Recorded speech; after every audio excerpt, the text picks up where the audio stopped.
Feels a little bit like deja vu. I'm talking with Leon Edwards about a fight coming up here on March 13th, but a new opponent now going to be taking on Belal Muhammad. Leon, how are you live from Vegas right now? I'm good. I'm excited to be in Vegas. Excited to be at the headline in Vegas. So I'm good. A little bit jet lagged, but I'm all good. Well, thanks for doing this. I know I'm cutting into probably some nap time, right, to get with the time and all that. But when did you actually get to Vegas? Because I saw the photos from last week. Obviously, your management's there because of Izzy fighting last week and Megan Anderson. I got here last Tuesday. Okay.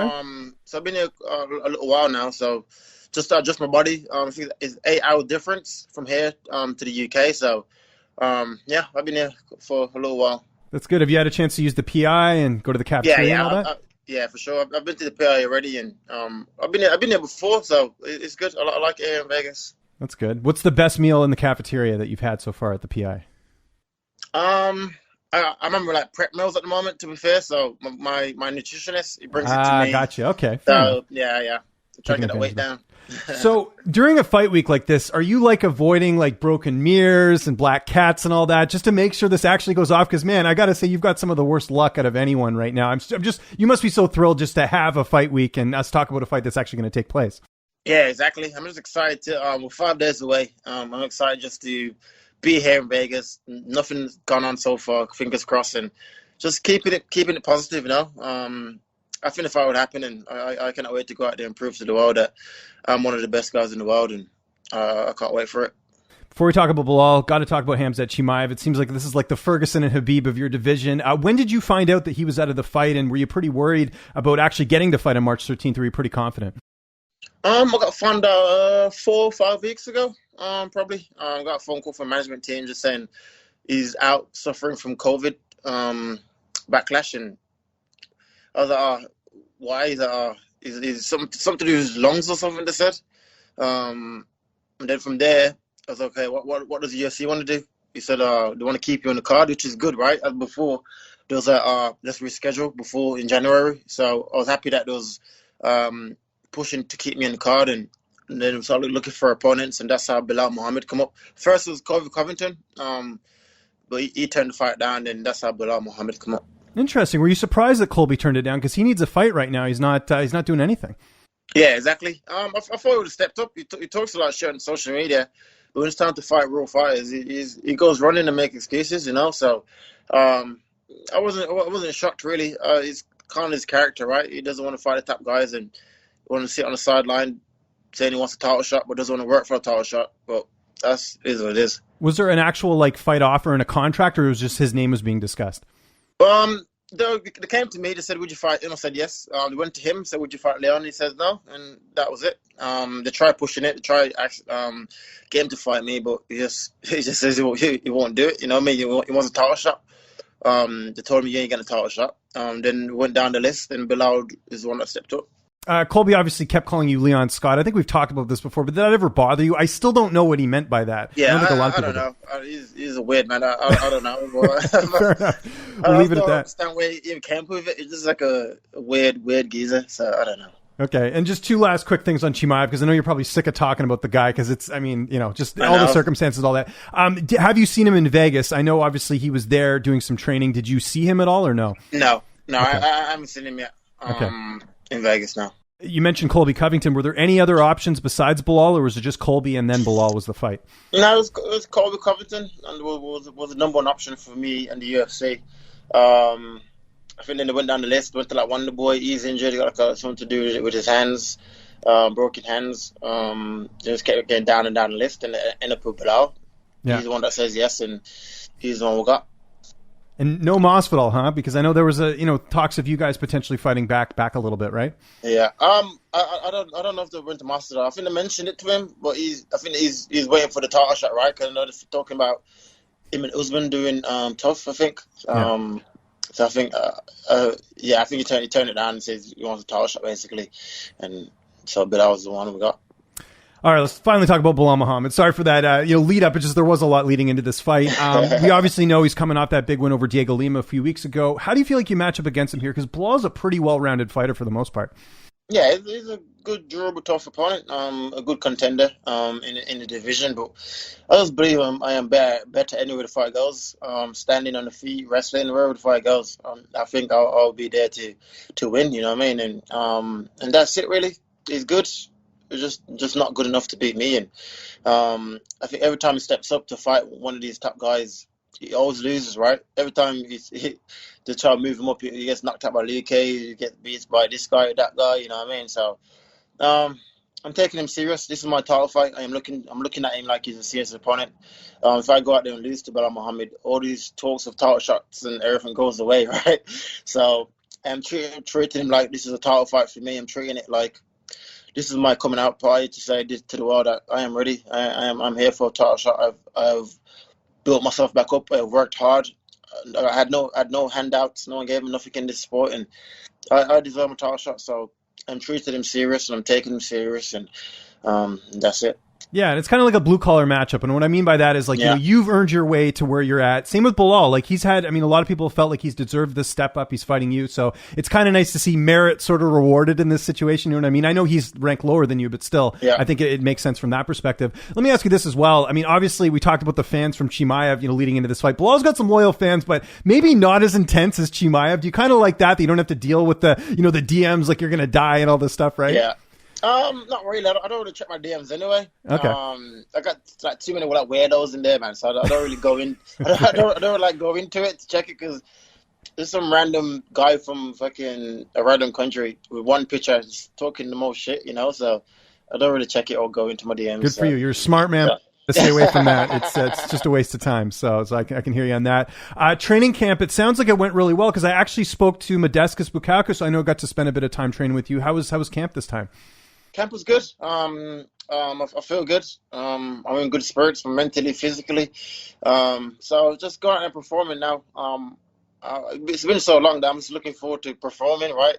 I got like an itch to go in there and to hurt him, and I cannot wait for it, man. Camp was great. I had a good camp, and that's it. Yeah, and just to clarify as well, I mean, you've been in it seems like 3 or 4 camps, right? Because of the Woodley canceled fight, because of potentially fighting Usman, potentially fighting Chimaev back in December. There's this idea that you haven't fought since July of 2019, but you've also been in these camps as well, right? So it's not like you've been sitting on the couch. Yeah, exactly. Yeah, I've improved leaps and bounds, and like I said, this is my 4th camp, and it's different. Like let's say you took like a year off, you've been partying and drinking and not training. Then you probably feel it when you get back. But when you've been training for a whole year, been in 3 camps and doing what I've been doing, then I don't believe in rust or nothing like that. You know what I mean? So now just going in there and performing and getting that feel again, and I can't wait for it. And it seemed like the camp was opened up, right? Because I remember last time we spoke, I think it was leading into the first Chimaev fight. You were still very limited in what you could do in terms of training, but it seemed like things have opened up since then, right? Yeah. Now you can as a professional, you can train. So my gym is all the pros are in. We got good working, and it was a normal camp to be fair, so good. And I imagine the cut's going well with the meal prep and all that? Yeah, so good. The weight's coming down low. One of the lowest I've ever been starting fight week, So I'm in good shape, and I cannot wait. And who's going to be in your corner for this fight?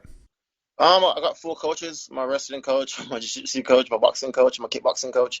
So I brought them all over to the US to corner me. You got this huge entourage, then. That's pretty cool. Yeah, for sure, 100%. Got to roll deep. It's a main event, right? So. Yeah, for sure. So I'll bring my team with me, especially in Vegas.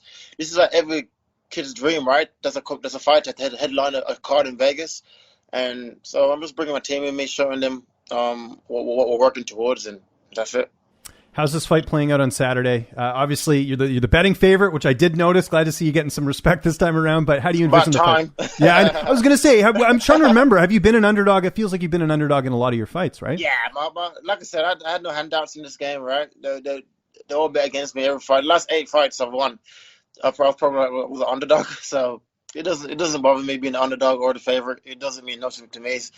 It's about the preparation. It's about your mental state and how you approach the fight game, and that's it. That's it, really. Okay, and how do you see the fight playing out on the 13th? Obviously, 5-round fight, so.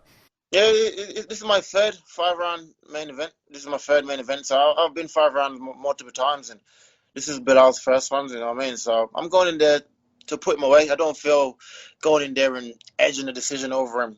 would prove my case for the title shot. So I'm going in there aggressive, focused, and to put him away and to hurt him, and that's it. So I want to finish him.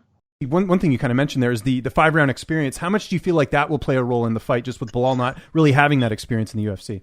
I believe it plays a massive role in the fight, especially if you're trying to push the pace. You have to be able to keep that pace in 5 rounds. You can't push it for 1 or 2, then slow down for 3, 4, and 5. So it's a different pace fight. It's a different style fight, and like I said, I've done it multiple times. I've trained for 5 rounds 6, 7 times because I was meant to fight for main event 6, 7 times. So I am, like I said, I'm focused. I'm ready, and we'll see come Saturday. Have you run into Dana White, or has your team at all being like, hey, Dana, look, how many times have I stepped up to the plate? Now I'm main eventing against a guy in Belal Muhammad who's ranked a lot lower than me. I'm getting this title shot, right, if I win. Have you seen him at all? I haven't seen him around now. Could have been this little bubble thing. It's hard to see anyone, right? Unless they're in the hotel or in reception or something. So I haven't really seen much people. Go from here to the PI, back to the hotel, back to the PI. So yeah, that's it. I haven't really seen him about. But I think after this fight, I deserve a title shot. That'll put me 9. That'll put me 9 in a row. That's the 3rd most in the promotion. What more do I need to do? You know what I mean? I've proven that I'll fight anyone.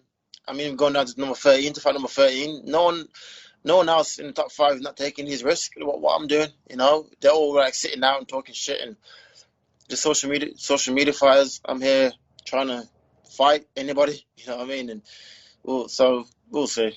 Yeah, and I guess, kind of the way it's looking, it looks like it is going to be Usman and Masvidal next by the looks of it. Nothing's booked, but would you be willing to wait for that title shot again? Because I know you want to keep active, right? It's kind of in a tough spot. Yeah, I'm not. If they do make that fight, I'm not looking to wait. Because they fight this in September, right? So let's say the fight in September, they probably hold out. Whoever wins probably fucking fight next year. So that's another year going on. I'm 29 years old, and I need to be active. So if they made that fight, then I'll look towards Colby Covington for the summer and go from there. Maybe or Wonder Boy, maybe, because it seems like he's a little bit more willing to take that fight as well. Yeah. Yeah. By the way, you said 29's old. You're making me feel really old here, Leon. I'm a little bit older than you, but it's okay. I'm only kidding, but yeah. I've been off a long time, So no, I know what you meant. I was just giving you a hard time. I have to keep you on your toes, man. Those won't work out well. Last question. Again, I know we've gone a little bit over time here. What are you doing in the hotel room? You're in confinement. I know you're doing some training and stuff. Are you playing any video games? What are you doing in the hotel? That's just my team playing video games. I got a PS5. Nice. Paradigm seems to be hooking up everyone with that, right? I know Bisping got one too, so shout out to Paradigm. PS5, so I've been playing, and I got a VR as well. Oh, nice. Okay. So I've been playing games, going for walks, just shit like that, really. Are you any good at video games? Can you hold your own? I'm good at UK video games. We play FIFA and shit, and right. And Call of Duty. So I'm good at them games. Yeah. Good stuff. Any red cards in FIFA or no? Nah, I'm a top player, bro. Good for you, man. Well, we're looking forward to a really top-notch fight coming up here this Saturday, UFC Vegas 21. Leon, always appreciate the time, man. You've made a ton of time for me over the last little bit. I really appreciate it. Good, anyone you want to thank, any sponsors, any social media, I'll give you the last word. Just all my sponsors, Iconic, Juvis CBD, Boomsday, everyone really, my team, the fans who believe in me, and that's it really. Saturday night, I'm putting a show for the fans, and it's going to be an entertaining fight.